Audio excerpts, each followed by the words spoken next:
She won $200,000 contract the next day. She divorced her husband by text message to marry her manager. Unaware, he, her husband, owned the company. What he did shatter him. The boardroom lights gleamed off her diamond bracelet as Monica Ward raised her glass. Reporters shouted her name. "Monica, over here!" While flashes painted her like royalty. She'd just won the $200 million contract that would make her the most celebrated woman in logistics. But behind that triumphant smile, her phone buzzed. One text, "Congratulations, Mrs. Cole. Can't wait to make it official." Her lips curled. She didn't even hesitate. She opened her husband's chat, typed 3 words, and hit send. "We're done, Ethan." Across town, Ethan Ward stood alone in a silent office. The same company Monica thought she'd conquered. He looked at the message. No emotion, no reply. His reflection in the glass shimmered over the company logo that she didn't know he owned. Outside, fireworks from Monica's celebration lit the night sky. She had no idea that with every spark bursting above her, Ethan was already planning what would shatter her world. Piece by calculated piece. The champagne in Monica Ward's hand shimmered beneath the boardroom lights like liquid gold. Cameras flashed, executives cheered, and a sleek banner behind her read, "Ward Logistics secures $200 million federal contract." She smiled for the photographers, the kind of smile that said, "I've made it." Her husband, Ethan Ward, stood quietly near the glass wall, half hidden behind reporters. Crisp navy suit, no applause, just a subtle nod as he slipped out, letting the noise swallow him. To everyone else, he was Monica's supportive husband. To her lately, he'd been the man holding her back. When the ceremony ended, she rode the elevator alone.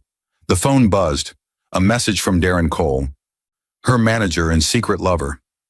"Darren, you did it, baby. Tonight we celebrate like no one's watching." Her reflection in the mirror smiled back at her. Hungry, daring. She typed, "Monica, you're right. I'm done pretending. I'm ending this tonight." Minutes later, Ethan was sitting in his Tesla at the curb, watching rain smear the windshield. The notification blinked on his screen. "Monica, I'm done. I'm divorcing you, marrying Darren. You'll get the papers soon. No explanation, no voice, just text. Cold, transactional, like a contract termination." He read it twice. The streetlights caught the tremor in his fingers. Then slowly, he exhaled. A long, steady breath that sounded like something dying. Across town, Monica was already at the rooftop bar. Music pulsed. Darren kissed her hand in public for the first time. The risk thrilled her. Her colleagues, half drunk, cheered. None of them noticed Ethan standing in the shadows of the adjacent terrace.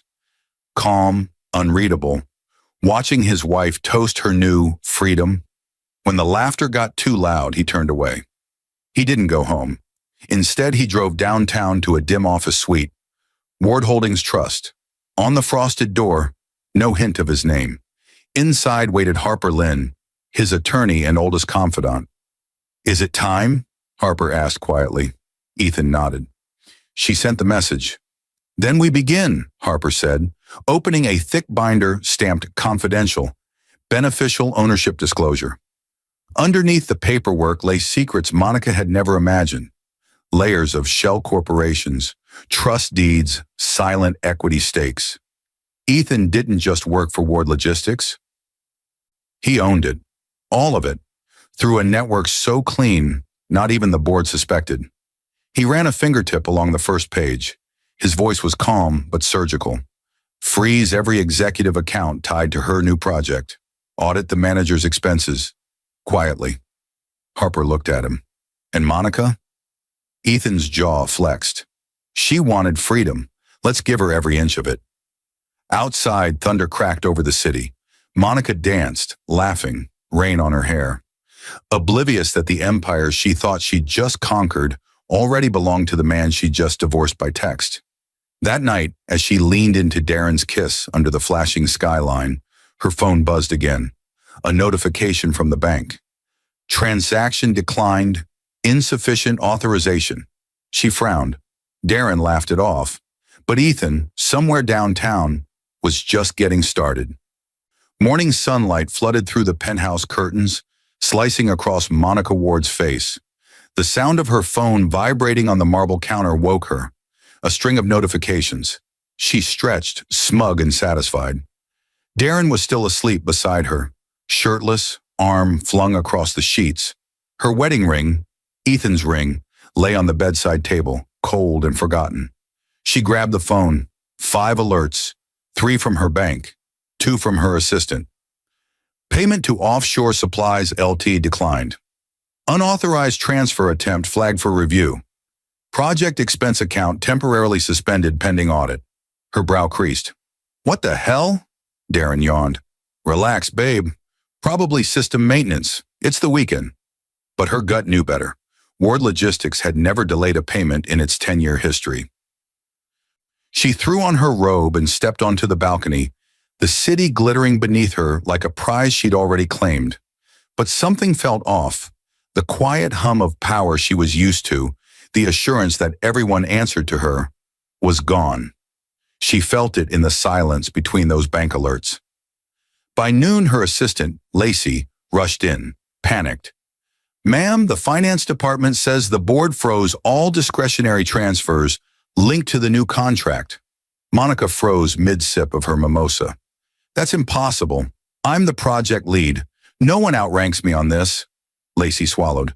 They said the order came from upstairs. Monica blinked. Upstairs? There is no upstairs. I am upstairs. She laughed it off, but her voice cracked. She pulled out her phone and called the CFO. Jonathan, what's happening? A long pause. Monica, there's been a directive from Ward Holdings Trust. Something about internal audits, authorization locks, and compliance review. Her fingers tightened around the phone. Ward Holdings Trust? Who the hell is that? I can't disclose, but the directive had Ethan Ward's signature attached. The line went dead. Darren was now sitting up, watching her pace. Ethan's playing game, he said. Call your lawyers, we'll handle it. She turned to him, eyes wide. He's not supposed to have access. He's just a consultant. But even as she said it, a cold realization crept in. Ethan's calmness when she sent that text, his silence, his lack of reaction. It hadn't been shock. It had been knowledge. By afternoon, Monica stormed into headquarters, flanked by 2 assistants. Everyone stared. Phones went silent. Conversations froze mid-sentence. Jonathan met her in the hallway, nervous. Monica, there's a board audit meeting at 3. You should be there. Good, she snapped. I'll shut this circus down. Inside the glass-walled conference room, faces turned as she entered. Some sympathetic, some wary. A legal team was already seated, and at the head of the table sat Harper Lynn, calm, unreadable, flipping through folders stamped Ward Holdings Trust. Who authorized this meeting? Monica demanded. I did, Harper said evenly, under authority of the beneficial owner of Ward Holdings. And who the hell is that? The door opened. Ethan walked in, unhurried, immaculate in a tailored charcoal suit. He didn't look at her. He simply took the empty chair opposite, placed a folder on the table and said, Proceed. The room stilled. Monica's throat tightened. Ethan, what is this? He glanced up, eyes sharp but emotionless. An audit, Mrs. Ward. You said you wanted freedom. This is what it looks like when it costs $200 million. Her jaw fell open. Darren's name appeared on one of the printed memos in front of the lawyers. Ethan didn't have to say it. The message was clear. He knew everything. Her phone buzzed again. Another alert. This time it wasn't the bank. It was her lawyer. Monica, call me immediately. Your marital assets just got frozen by court order. Her hand trembled as she read it. The boardroom spun. Ethan's calm stare never wavered. She realized too late that the man she'd left by text still controlled the ground beneath her feet, and that the celebration she'd thrown had only been the opening act of her own destruction. Outside the glass walls, the company logo shimmered. Ward Logistics. But for the first time, Monica finally understood what that name really meant. As she tried to steady herself, a secretary rushed in and whispered something to Harper.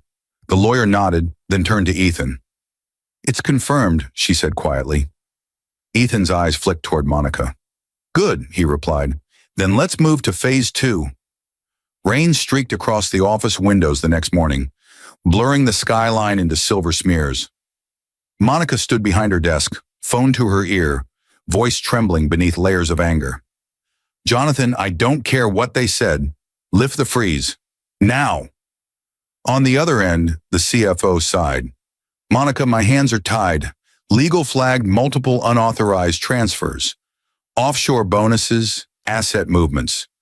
The order came from compliance and the owner's office. She slammed the phone down. Owner's office? She laughed bitterly. They make it sound like some ghost runs this place. But deep down, she already knew whose ghost it was. Darren Cole walked in without knocking. Tan coat, coffee in hand, arrogant grin. You look tense, baby. What's going on? She turned sharply. You. That's what's going on. You said everything was clean, that no one could trace those transfers. Darren shrugged. I didn't think they'd look that deep. I mean, who even audits after a $200 win? Apparently my husband, she hissed. He frowned. Your ex-husband. She spun around, eyes blazing. You don't get it. Ethan's not reacting like a man who lost his wife. He's acting like a man who's holding all the cards. He scoffed. What's he going to do? Cry his way through court? You're the face of the company. You're the reason this contract exists. She wanted to believe that, but something in her gut screamed otherwise. The same gut that remembered how Ethan's silence had felt deliberate, like he'd been waiting for her move. By noon, news had started to circulate. Ward Logistics initiates internal investigation. Anonymous leaks hinted at irregularities in Monica's project division. No one said her name, not yet, but every whisper in the corridors carried her initials. In the cafeteria, employees stared at her like she was both legend and liability. Conversations hushed when she walked in. A few managers exchanged knowing looks. She pushed through the tension and found Jonathan again. Who's behind this leak? He lowered his voice. Harper Lynn's team. They've already submitted preliminary findings to the board. The numbers don't look good, Monica. They're implying conflict of interest. Something about a relationship with the project manager. Her blood ran cold. They wouldn't dare. They already did. She stormed out of the office, fury boiling, dialing Darren. Meet me at the Hyatt in 30 minutes. We need to talk. At the hotel lounge, she sat across from him, eyes sharp. They're coming for us. Ethan's pulling every string.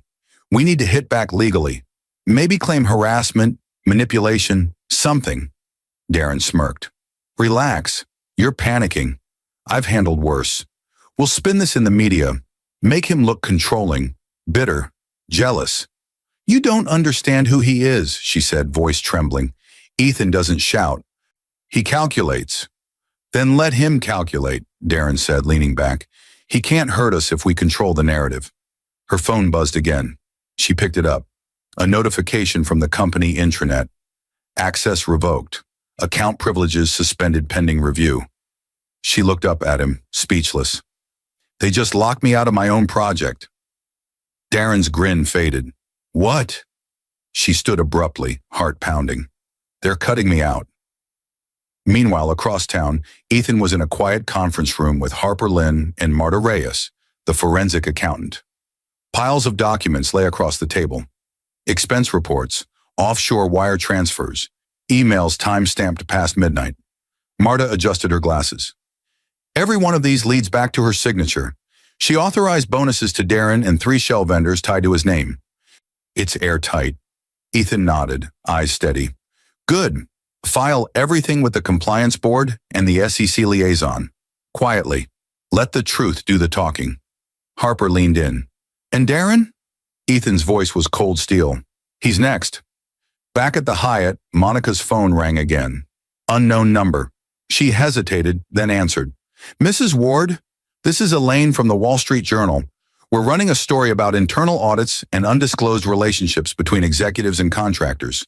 Would you like to comment before publication? Her world stopped. Who gave you that information? She whispered. I can't disclose sources, ma'am, but we have confirmed documents. Monica ended the call, hand trembling. She looked at Darren, who had gone pale. What did you do? She asked, her voice breaking. He didn't answer. Outside the hotel window, rain turned to thunder. Somewhere across the city, Ethan's phone lit up with a new message from Harper. Media inquiries have begun. Everything is unfolding exactly as planned. Ethan's reply was short.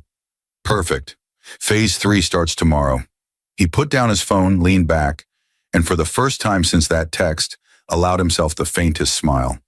The next morning's headlines would break the silence.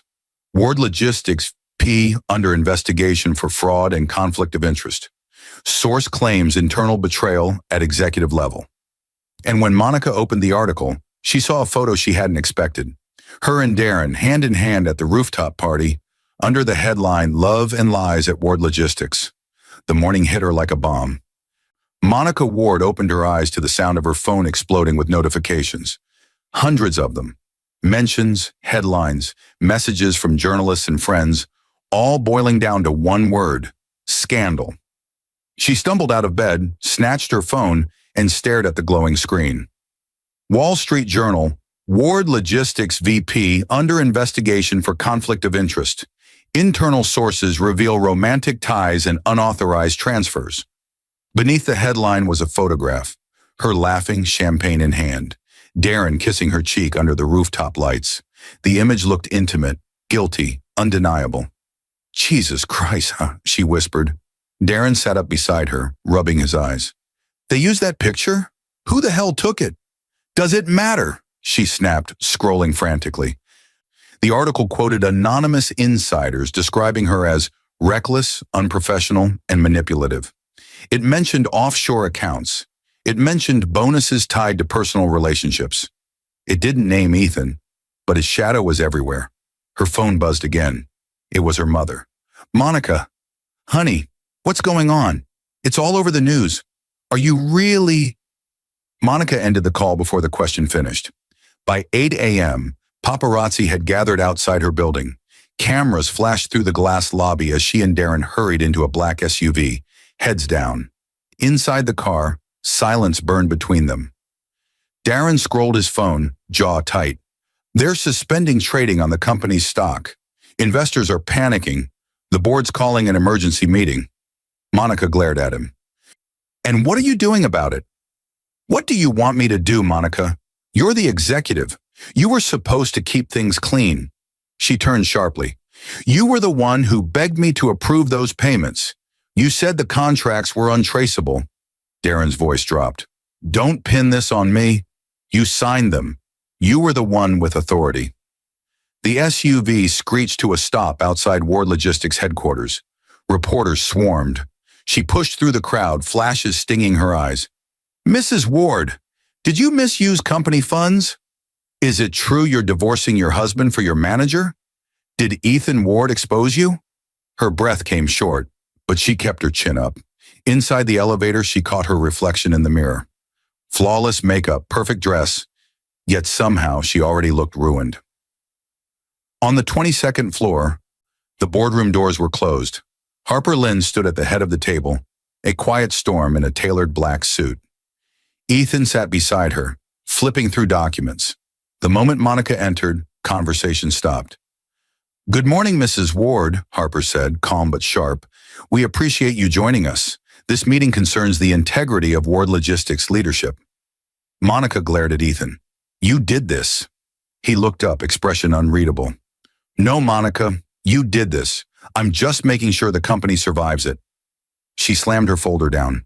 You think you can humiliate me and walk away untouched? You're nothing without me. Harper's voice cut through the air. The board has reviewed evidence of your misconduct. Effective immediately. You are suspended from all executive duties pending full investigation. A murmur spread across the room. Cameras from the company's internal legal team captured every word. Monica's heart hammered. You can't, Ethan interrupted quietly. You texted me that you wanted freedom. I'm giving you exactly that. For a moment, she forgot how to breathe. Security guards appeared at the door, subtle but firm. One extended a hand. Ma'am, please surrender your badge and key card. Her throat tightened. You can't be serious. Harper replied, It's procedure. She pulled the lanyard from her neck with shaking hands and tossed it onto the table. It landed beside Ethan's folder with a hollow sound that echoed louder than any argument. Darren wasn't there. He'd skipped the meeting. When she walked out, employees stared. Some curious, some pitying, some secretly relieved. The Queen of War logistics had fallen, and the news was spreading faster than the elevators could descend. Outside, Darren was waiting by the car, pacing. "What happened?" She grabbed his collar, furious tears in her eyes. "You didn't show up." "I can't be seen near you right now," he snapped. "The board's looking for someone to blame. I'm not going down with you." Her hand dropped. "You're abandoning me?" Darren's eyes darted away. "I'm protecting myself." She stood frozen on the curb, rain soaking her hair as he got into the car and drove off without her. Upstairs, Ethan watched the scene from his office window. The woman who once mocked his quietness, now small and trembling under the same storm she'd helped create. Harper walked in and handed him a document. "It's done. Phase 3 is complete. Media coverage is everywhere." Ethan nodded slowly, his voice low. "Good. Now we move to the courts." Later that night, Monica sat alone in her penthouse, TV blaring with her own downfall. Her phone lit up with a message from an unknown number. "Mrs. Ward, this is the district attorney's office. We'd like to discuss certain financial discrepancies connected to your division." She stared at the screen, pulse pounding. For the first time, she wasn't angry. She was afraid. By morning, the air around Monica's penthouse felt heavy, almost airless. She hadn't slept. News anchors repeated her name like a curse. Every channel carried the same loop: the rooftop photo, the headlines, the speculations. When the knock came, she nearly jumped. Two people stood at the door, a woman in a gray blazer and a man with a tablet. "Mrs. Ward?" "Yes. I'm Ada Michelle Han. This is Investigator Riley. We need a few minutes of your time." Monica stepped aside, trying to stay composed. "This isn't a good time." Han's tone was polite but firm. "It never is. We just need clarification on a few transfers tied to the 200 million project." Riley placed a folder on the table. Inside were screenshots of bank wires, timestamps, and her own signature. Monica stared at them, panic spreading. "I didn't authorize." "Ma'am," Han said gently, "these authorizations match your login credentials in Secure ID. Unless someone had your device, the signatures are valid." Monica's throat felt dry. I'll have my attorney call you." "That would be wise," Han said, sliding her card across the marble counter. "We'll need a statement by Friday." When they left, she sank into the couch, staring at the skyline that used to make her feel untouchable. Now every light out there looked like a witness. Her phone buzzed again, this time from Darren. "Darren, press won't stop calling. We need distance for now. Let things cool." "Monica, you're leaving me? After everything?" "Darren, this isn't about us. It's about survival. Lawyers say I should lay low." She read it 3 times. Her stomach turned. She threw the phone, glass cracking against the wall. Hours later, her own lawyer, Greg Fulton, arrived. Tired, cautious, already calculating how deep she was in. "They're preparing a formal inquiry," he said. "You're not charged yet, but the optics are bad. Ethan's people are feeding the narrative that you manipulated company funds for personal gain." "His people?" she spat. "He is the narrative. He owns the damn company, doesn't he?" Greg didn't deny it. "He's holding back nothing. And worse, he's filing for full custody of Lila and Noah." Her head snapped up. "What?" "He's claiming moral unfitness and unstable environment. He's also requested DNA testing. Says there are inconsistencies in the birth records." Her pulse thudded in her ears. "He can't. He wouldn't." Greg's eyes said he could. "He filed it this morning." Monica stood pacing, voice trembling. "He's weaponizing the children. That's what this is. He wants to destroy me publicly and privately." Greg sighed. "If even part of this audit holds up, the court will question your fitness. You need to show stability, humility. Let me handle communication with him." But pride burned hotter than reason. "No, I'll talk to him myself." That evening, she drove to the house she once called home. The gate recognized her car, though the driveway felt like foreign soil now. She knocked on the door. Ethan answered. He didn't look angry, just impossibly calm. "I'm not here to fight," she said. "You want war in court?" Fine, but leave the kids out of this. He studied her, quiet for a long beat. Monica, you left me out of everything. The marriage, the company, the truth. You're not perfect either, she snapped. You hid who you were. He nodded. And you hid who they are. Her breath caught. What's that supposed to mean? He opened the door wider, gesturing to the living room where Harper Lynn sat with a manila envelope. Ethan said softly, paternity results came in early. Monica's knees went weak. Harper slid the papers forward. No award. Probability of paternity, 0%. The room tilted. That's impossible, she whispered. Those tests can be wrong.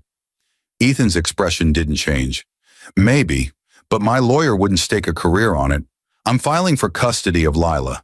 You and Darren can explain Noah's paperwork to the DA. She felt heat rise to her face, tears threatening but pride forcing them back. You planned this. You knew. Ethan's voice was low, steady. I suspected. You confirmed. She stumbled toward the door, clutching her purse like armor. This isn't over. He looked past her to the dark driveway. No, he said. It's just beginning. Outside, the first news van rolled up the street, camera lights flicking on. Reporters had found the address. Her humiliation wasn't private anymore. Inside, Ethan closed the door gently, turned to Harper and said, File for emergency custody hearing. Phase 4 starts now. By midnight, a breaking news alert spread online. DNA shocker in Ward divorce. Sources claim child not fathered by Ethan Ward. Monica stared at the headline from her car, sobbing silently, the city lights blurring through her tears.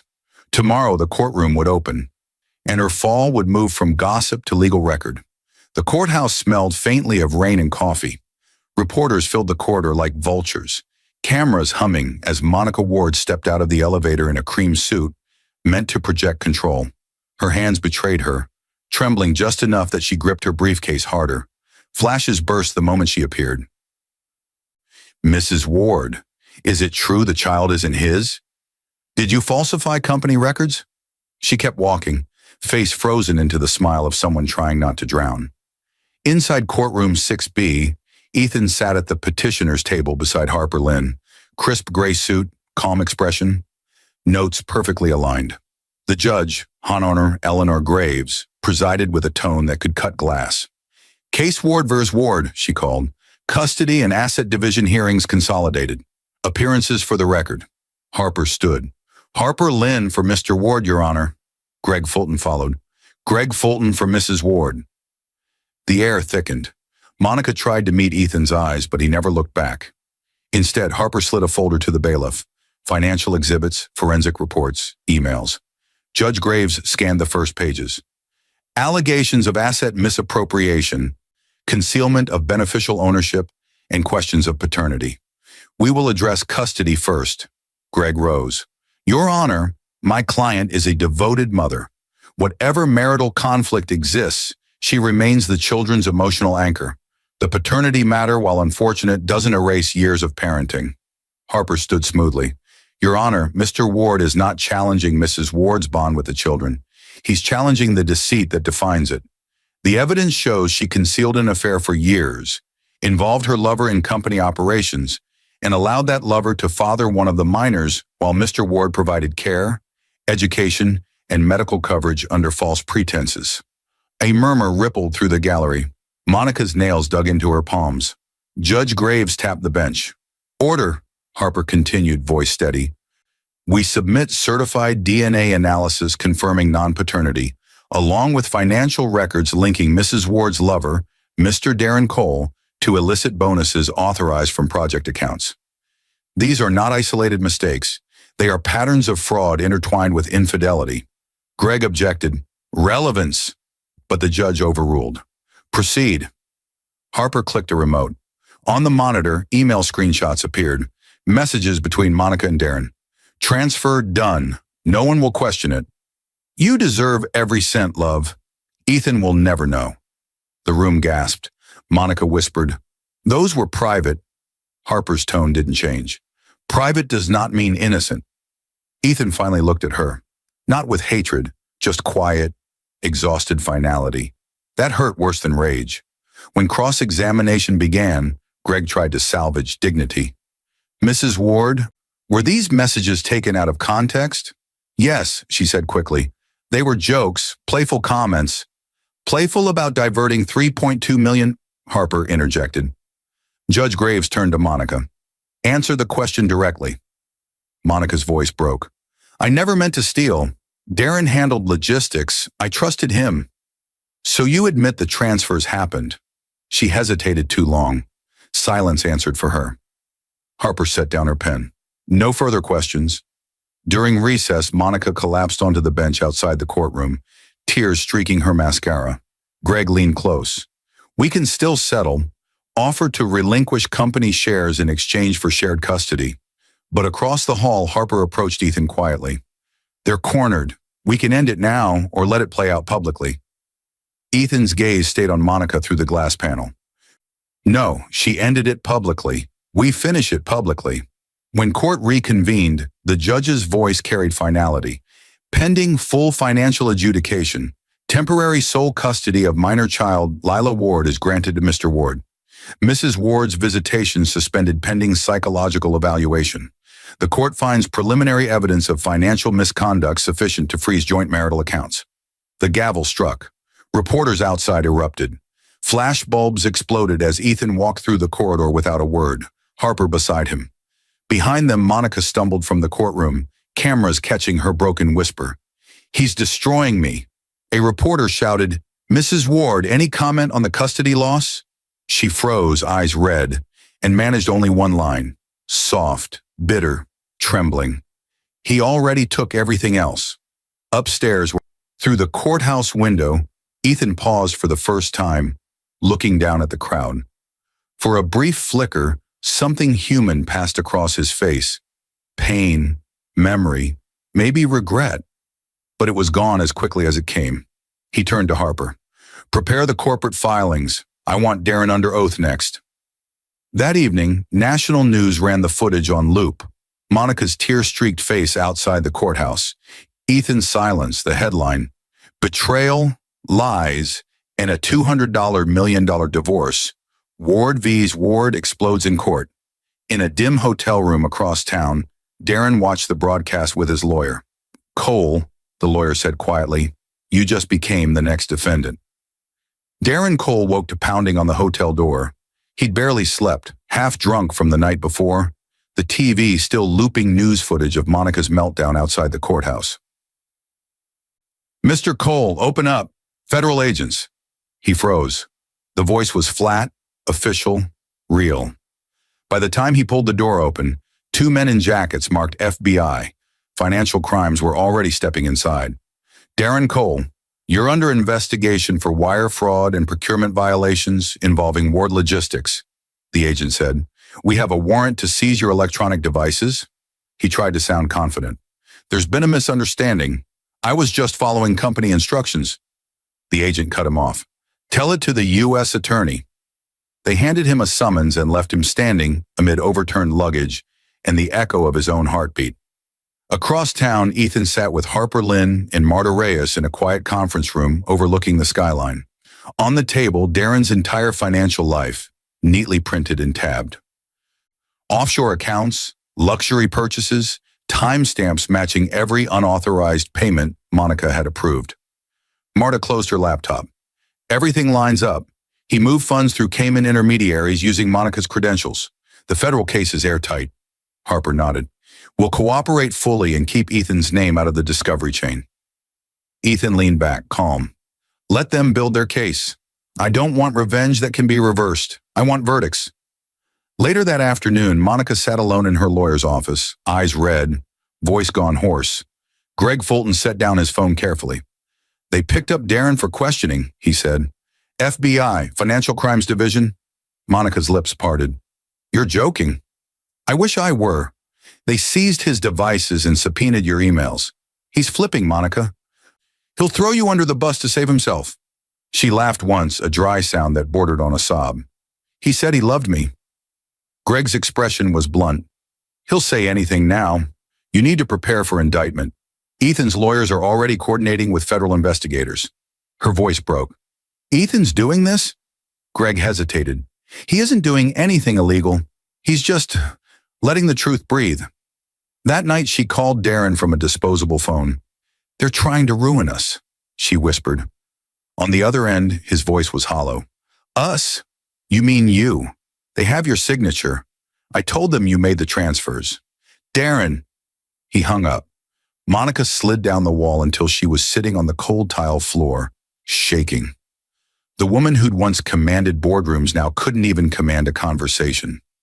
Meanwhile, in Ward Logistics headquarters, Harper stood at the edge of Ethan's office. The DA's moving forward. Darren's plea will confirm everything. Monica's involvement, the affair, the misused funds. Once he signs, she's done. Ethan's gaze lingered on the framed photo of his daughter, Lila, smiling in front of the company's first warehouse. Protect her from the headlines, he said quietly. She doesn't deserve this. Harper nodded. I'll talk to her school. Press blackout orders are ready. The next morning, the headlines exploded again. FBI raids hotel, arrests executive in Ward Logistics scandal, sources tie affair to fraud scheme. Photos of Darren in handcuffs filled every screen. Monica's face appeared beside his in smaller print. Named in connection with investigation. She watched the footage from her car, gripping the steering wheel until her knuckles went white. Reporters were already outside her building again, calling her name like a chant. Inside the courtroom of public opinion, the verdict had already arrived. Across town, Ethan closed his office blinds, checked his watch, and said to Harper, begin the restitution proceedings. Freeze whatever's left of their joint assets. Then schedule the press conference. Press conference? Harper asked. Ethan's mouth twitched into a faint, tired smile. People should know the truth about who really built Ward Logistics. That evening, Monica turned on the TV just in time to see Ethan step behind a podium bearing the company's logo. Cameras flashed. Reporters hushed. He adjusted the mic, met the room with that same steady calm she once mistook for weakness, and said, Ward Logistics stands for integrity. I founded this company 15 years ago, and I won't let betrayal define its future. Monica's glass slipped from her hand and shattered on the floor. The man she'd tried to erase had just reclaimed everything. In front of the entire nation. The press conference became national news before Ethan even finished his second sentence. Cameras zoomed in on his face. Steady, composed, the picture of control.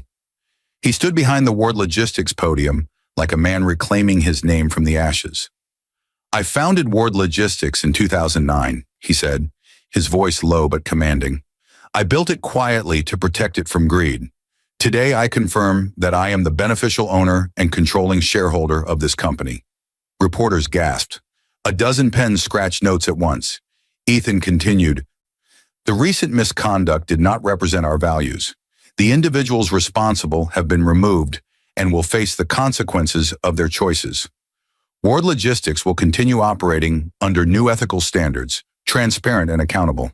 A journalist shouted, Mr. Ward, are you referring to your wife, Monica Ward? Ethan paused. A moment of heavy silence the world would replay 1,000 times. My personal life is private, he said evenly, but integrity isn't. Every empire built on deceit eventually collapses. I didn't destroy anything. I simply stopped protecting what was already broken. Flashbulbs erupted. Harper Lynn stepped forward, ending the conference before anyone could push for more. The headlines that followed would do the rest. CNN breaking news. Hidden owner emerges. Ethan Ward reclaims. Ward Logistics. Vows reform after $200 scandal. The Guardian. The husband she left by text now runs the empire she tried to steal. In her penthouse, Monica watched the coverage in disbelief. She'd spent years curating her image, America's self-made power couple, and now the narrative had flipped overnight. Ethan was the quiet genius, the betrayed visionary. She was the reckless traitor who burned everything she touched. Her phone buzzed again. Messages poured in from friends, sponsors, board contacts, each one colder than the last. We're so sorry, Monica, but we have to distance the brand. The partnership is suspended until further notice. Legal has advised us not to communicate further. Even her own PR team stopped answering calls. Then came the worst one. Her mother. Monica, the older woman's voice cracked through the line. What did you do? I can't even go to church without people whispering your name. Mom, please. I raised you to work hard, not to lie your way up. How could you cheat that man? He gave you everything. The call ended before Monica could answer. She sat there surrounded by silence and luxury that suddenly felt like evidence. The penthouse seemed emptier now. Every expensive piece of furniture reminding her of the man she'd underestimated. Across the city, Ethan's phone rang nonstop. Investors congratulated him. Journalists requested exclusives. Even government officials called to thank him for his cooperation with the FBI. But he didn't look triumphant. He stood by his office window, watching the skyline glow under the evening sun. Harper entered quietly, handing him a folder. Restitution phase is approved. Monica's assets will be liquidated to recover company losses. Darren's plea deal is signed. He'll serve time for fraud and testify to clear your name completely. Ethan nodded, voice quiet. Good. Make sure Lila's trust fund stays untouched. None of this touches her. Harper hesitated. You did it, Ethan. You've won. He shook his head slowly. No, I didn't win. I just stopped losing. That night, Monica drove aimlessly through downtown, hair unkempt, sunglasses hiding red eyes. She parked across the street from Ward Logistics headquarters and watched from her car as the building she once ruled glittered with new banners and reporters.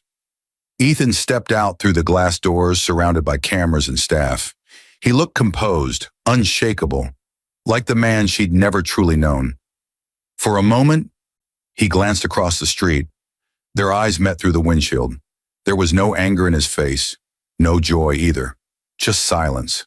She almost stepped out, almost ran to him, almost begged for forgiveness.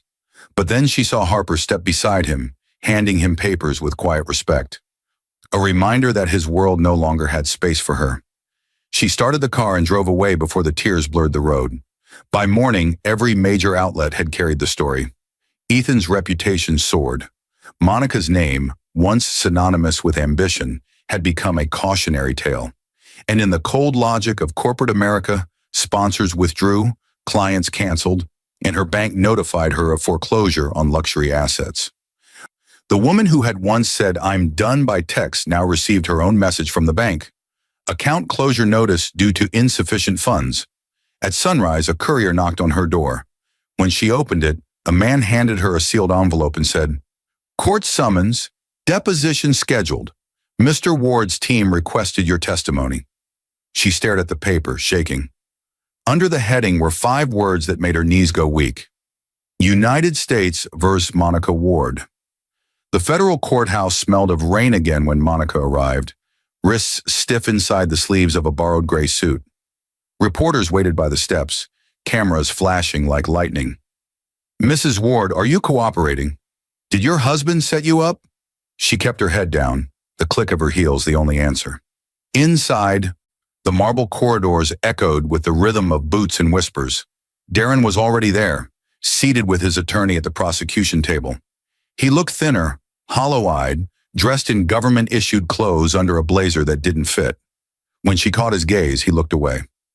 Judge Alvarez took the bench. "United States versus Monica Ward," he announced. "Charges, wire fraud, obstruction, and conspiracy to commit procurement interference." The prosecutor rose.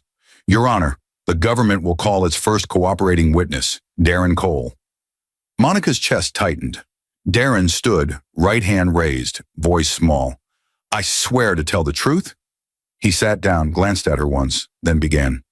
"Monica authorized every transfer. She said the money was a reward for loyalty. I warned her it was risky, but she insisted Ethan would never find out." The room spun.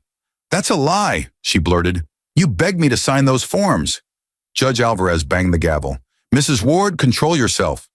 The prosecutor continued. "Mr. Cole, were you romantically involved with the defendant during this period?" Darren hesitated, then nodded. "Yes." A ripple of murmurs spread through the gallery. "And did she tell you Mr. Ward was unaware of the payments?" "Yes." And who benefited?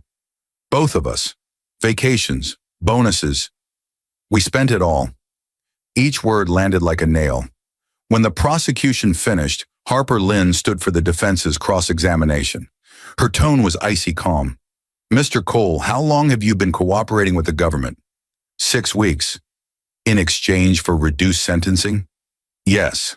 So the less blame you carry, the shorter your prison term. He hesitated. That's how it works, yes. Harper leaned forward. And you admit to forging at least 2 invoices yourself? I was instructed. By whom? He faltered. By Monica. Harper smiled faintly.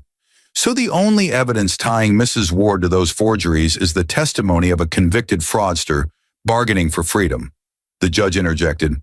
Counsel, we're not retrying Mr. Cole today. Understood, Your Honor, Harper said. No further questions. Monica sat frozen. The word fraudster still echoed in her ears.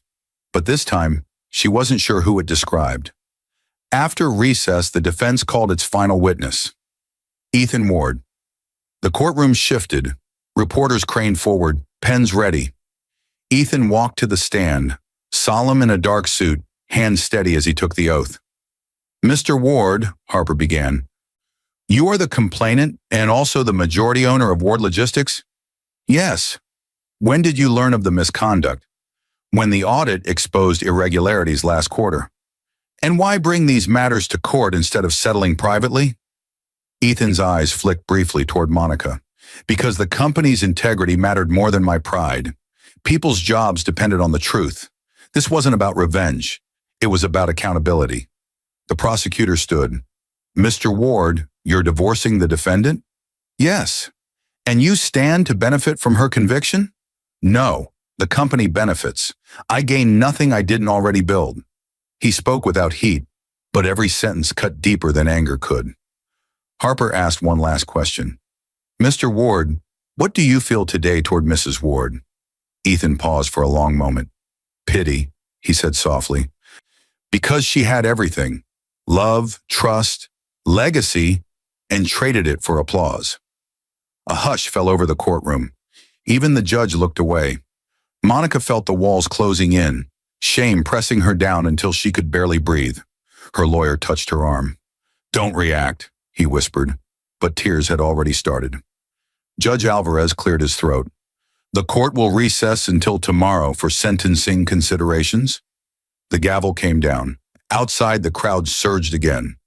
Cameras caught Monica stumbling on the courthouse steps, guards steadying her. The flashes painted her tears like diamonds. Cruel, glittering proof of everything she'd lost. Across the plaza, Ethan stepped into a black sedan. Through the tinted glass, he saw her once more. The woman who'd reduced their marriage to a text message. For a moment, he almost opened the door, but then Harper said quietly, It's over, Ethan. He nodded. Not yet, he murmured. Tomorrow it ends for good. The next morning's docket listed the final session, sentencing and restitution hearing, and beneath it, handwritten by the clerk, a new line appeared, custody finalization. Lila Ward. The courtroom was colder than usual that morning, the kind of cold that made sound travel too far. Every seat was filled, press, staff, silent spectators who'd followed the Ward scandal since the first headline. Monica sat at the defense table, hair pulled back, makeup minimal. The gloss of power was gone. What remained was the woman underneath. Tired, frightened, human. Ethan was across the aisle, unreadable. Judge Alvarez entered. This is the matter of United States versus Monica Ward, sentencing and restitution hearing, concurrent with the final custody review. The clerk read the findings. Conviction on 1 count of wire fraud, conviction on 1 count of obstruction, acquittal on procurement conspiracy due to insufficient evidence. The prosecutor stood. Your Honor, the government requests 30 months in federal custody, forfeiture of ill-gotten gains, and restitution to Ward Logistics. Greg Fulton rose slowly. Your Honor, my client has lost everything. Her reputation, her family, her livelihood. She poses no threat to society. Mercy, not destruction, would serve justice. Judge Alvarez leaned forward. Mrs. Ward, Would you like to address the court? Monica stood. Her voice shook but didn't break. I spent years believing success could erase every wrong feeling inside me, every fear of being ordinary. I thought Ethan's calm was weakness. I was wrong. He built something real. I just borrowed it. She paused. I'm not asking for forgiveness. I just hope my children remember I tried to fight, even when I was wrong. The judge's gavel rested in his hand. Mrs. Ward, this court sentences you to 24 months in a federal correctional facility with early release eligibility after 18 months. Restitution in the amount of $6.8 million is ordered to Ward Logistics. You will surrender all corporate shares and property acquired through company funds. A ripple went through the room. Judge Alvarez turned the page. Now on custody of minor child Lila Ward. Harper Lynn stood. Your Honor, Mr. Ward provides stability, financial and emotional. The child has been under his care for 6 months with documented improvement. We request permanent custody. Greg tried quietly. Your Honor, Mrs. Ward asks only for visitation. Some contact. The judge looked down at the file, then at Monica. Given the defendant's current legal circumstances and the child's expressed preference, full custody is awarded to Mr. Ward. Supervised visitation may be considered upon release. The gavel struck once. Monica's knees almost gave way. Ethan didn't move. He simply exhaled, eyes fixed ahead. When she finally looked at him, he met her gaze for the first time in months. There was no triumph in it, only finality. As bailiffs guided her toward the exit, she whispered, Ethan, please tell her I love her. He nodded once. I will. Outside, sunlight spilled across the courthouse steps. Reporters shouted questions, but Ethan walked past them in silence. Harper followed. Phone buzzing with congratulations, investors, partners, news outlets. He didn't answer any of them. He just looked up at the sky, inhaled, and said quietly, Phase 7. Closure. Back inside the courtroom, Monica turned for one last look through the glass partition. Ethan was already gone. In the weeks that followed, Ward Logistics' stock climbed, Darren Cole began his prison sentence, and Monica's name slowly faded from headlines. But among employees, one line survived. Something Ethan had said in his first meeting after regaining control. Success isn't what you take from people. It's what you build when they're gone. At night, alone in his house, Ethan sometimes sat by Lila's door, listening to her soft breathing, wondering if victory ever truly felt like peace. A month later, an envelope arrived from the federal facility. No return name, only handwriting he recognized. Inside, a single line. Thank you for ending what I couldn't stop. He folded the note, placed it in the same drawer as her old wedding ring, and closed it forever. Winter came early that year. Snow blanketed Dallas in a silence so thick it muted the city's pulse. Inside his house, Ethan Ward worked alone at the dining room table that once hosted anniversary dinners. Paperwork for new projects covered the surface. Shipping routes, employment contracts, charity budgets. Since the verdict, Ward Logistics had tripled its valuation. Investors called him a genius. The press called him the man who outsmarted betrayal. He hated the title.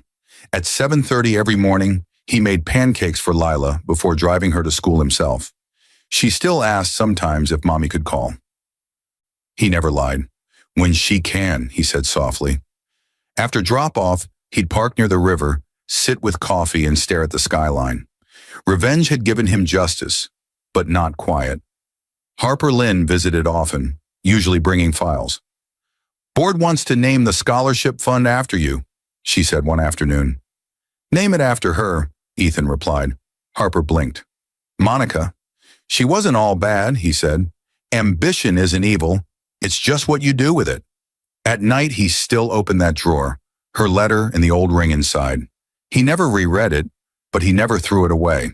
In federal prison, the days were measured by routine, roll call, kitchen duty, letters. Monica kept to herself, teaching a small finance class for other inmates. She used to sign her name Monica Ward. Now she just wrote M. She'd received 2 letters from Lila, short, innocent, full of color drawings. Daddy says I'm brave. Are you brave too? Those words stayed with her. She started volunteering in the prison library, helping women write resumes for after release. The warden noticed. Good behavior credits followed. Sometimes at night she'd replay Ethan's testimony in her head. The way he'd said pity, not hate. It had taken months, but she understood. That word had been mercy in disguise. 2 years later, the gates opened. The air outside smelled like rain and metal. Monica stepped out wearing the same gray suit she'd been sentenced in, a duffel bag over her shoulder. A driver waited, not Ethan's, just a service Harper had quietly arranged. She didn't ask for money or a second chance. She rented a small apartment near Fort Worth, started consulting remotely for a nonprofit that trained women in business ethics. She signed her email simply, M. Ward, Advisor. One night, scrolling through the news, she saw a headline. Ward Logistics donates $10 million to support female entrepreneurs. The accompanying photo showed Ethan and Lila cutting a ribbon beside a sign that read, The Monica Ward Initiative. Her breath caught. She closed the laptop and wept. Quietly, gratefully, finally. Spring returned. Ethan stood at the ribbon-cutting ceremony, Lila tugging his hand. Mom would like this, she said. He smiled faintly. Yeah, she would. As applause rose around them, a single line ran through his mind, something Harper had told him months earlier. Revenge is temporary. Legacy is permanent. That night, after putting Lila to bed, he walked to the river again. The skyline shimmered in the dark water, whole and unbroken. For the first time in years, he felt peace, not because he'd won, but because the story had finally ended without another casualty. He took the ring from his pocket, looked at it one last time, and dropped it into the current. It sank quietly like a secret returning home. The next morning, a letter arrived at Ward Logistics. No return address, just one sentence inside. Tell Lila I'm proud of her, and thank you for keeping your promise. Ethan folded it, smiled faintly, and placed it beside the company's first frame contract. Then he turned off the office lights, stepped into the sunrise, and drove toward a future that finally belonged to him. Free, clean, and silent. Late evening, the Ward Logistics campus glowed like a constellation on the edge of Dallas. Security lights traced the glass walls, the hum of production faint beneath the wind. Inside his corner office, Ethan Ward stood alone, jacket folded over a chair, sleeves rolled to his elbows. The boardroom was empty now, only the city reflected in the glass. Bright, endless, and calm. On the table lay 2 items, a child's drawing of a house labeled Me and Dad, and Monica's final letter. He placed them side by side, the past and the future, touching but no longer colliding. Outside, a light drizzle began, soft against the windows. The same kind of rain that had fallen the night she'd texted, "We're done." He built an empire on forgiveness, disguised as silence. She lost everything chasing the applause that never loved her back. And somewhere between justice and mercy, they found peace, not together, but finally whole. Ethan turned off the lights, walked down the hall, and stepped outside. The rain stopped. He looked up once, just long enough for the clouds to part and the skyline to glow again. Kindness builds, betrayal breaks, but truth always repairs what's meant to last.